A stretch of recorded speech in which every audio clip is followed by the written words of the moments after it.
That's right. I'm a little bit surprised I haven't reviewed this movie yet. I mean, this movie is a classic, it is big, and it started a genre that still continues on today, even longer than Star Wars has. Planet of the Apes. So, Planet of the Apes came out in 1968, and it stars Charlton Heston, who is an astronaut landing, well, with him and his crew landing on this unknown planet, and now they are on the search for life. You know, honestly, this is one of the first movies that I've seen Charlton Heston in that did not involve Christianity, because he has been in a whole lot of Christian movies. I've already reviewed Ben-Hur and the Ten Commandments. You can check them out on my channel anytime. But anyway, he and his crew have landed on this unknown planet, and now they are on the search for life. And quite honestly, this is where the movie is kind of at its slow burn, because for one thing, they have no idea where they are. They had no plan on what to do when they get to this point.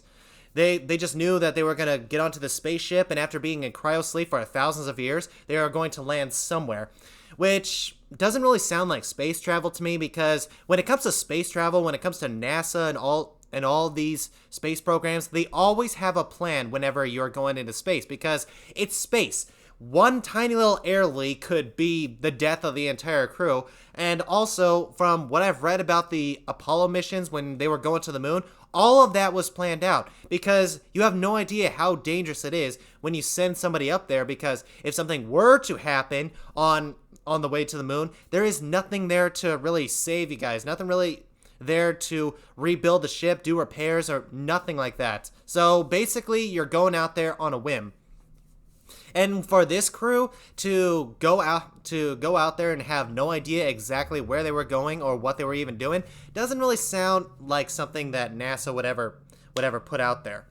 But hey, it's science fiction, so let's get on with the review. So anyway, Charlton Heston, who plays a man named Taylor, they finally reach this forest clearing where they find a bunch of humans.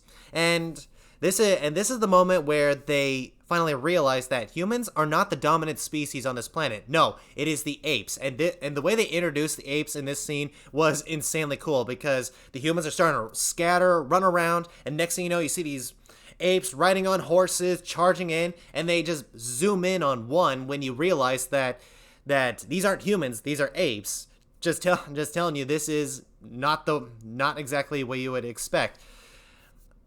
For Taylor's perspective, yeah, it was pretty shocking. But hey, this is where the movie starts to really pick up. And after capturing Taylor and taking him to a scientific facility, he meets a doctor, a scientist named Dr. Vera, or is it Dr. Zira? Well, it's one of the two. Anyway, she is a scientist, and she is studying man, because she and her husband Cornelius have come up with this theory that apes may have evolved from man. You know, the backwards version that scientists say that humans evolved from apes.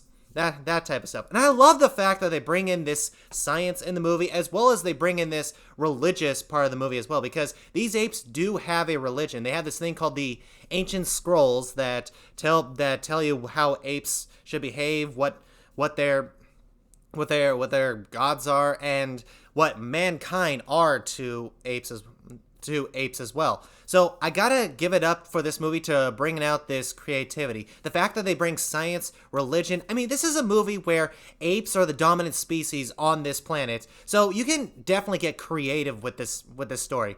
And they definitely do when they come up with all this stuff, because this is usually stuff that mankind themselves are studying to this day.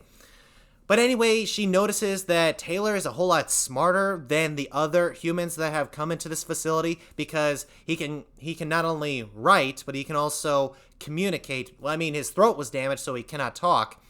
So this is an interesting breakthrough when it comes to her scientific discovery. However, you also have these religious figures that come butting their heads in and trying to mess things up and all that stuff. And when Taylor starts to talk in this movie, that's where things start to really pick up. I mean, Planet of the Apes is one of those movies that just gets better and better and better and better the more you watch it. And what I could say is the worst part of the movie has got to be the beginning, because Taylor and the other astronauts walk longer than they walked in Lord of the Rings. And when they finally find the apes, the major beings of this world, that's where the movie picks up. And then they come up with the science and the religious stuff. That's where the movie picks up. And when Taylor starts to talk at this point, then the movie really does get interesting.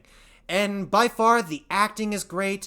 The costume design is really good. I mean, a lot of people would say that the costumes did not age well due to the fact that the apes' mouths don't exactly synchronize well with what they are talking about. Honestly, in my mind, it looked brilliant. And for 1968, that is definitely saying something. Because they do have expressions, they do have whenever Dr. Zero would get excited, her eyes would widen. You can see her face like brighten up. Seriously, the costume design is really good. So I would say it has definitely aged well for a costume standards for 1968. You got to give it that.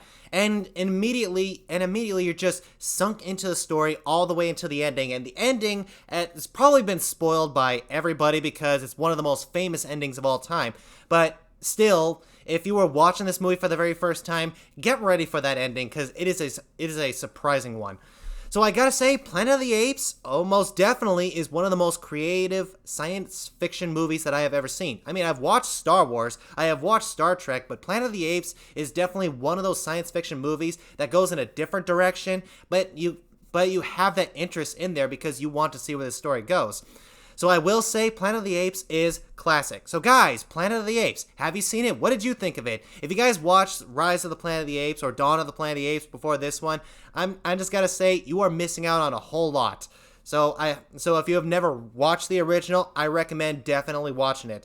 But whatever you guys think, comment it down below, and I'll see you in the next video.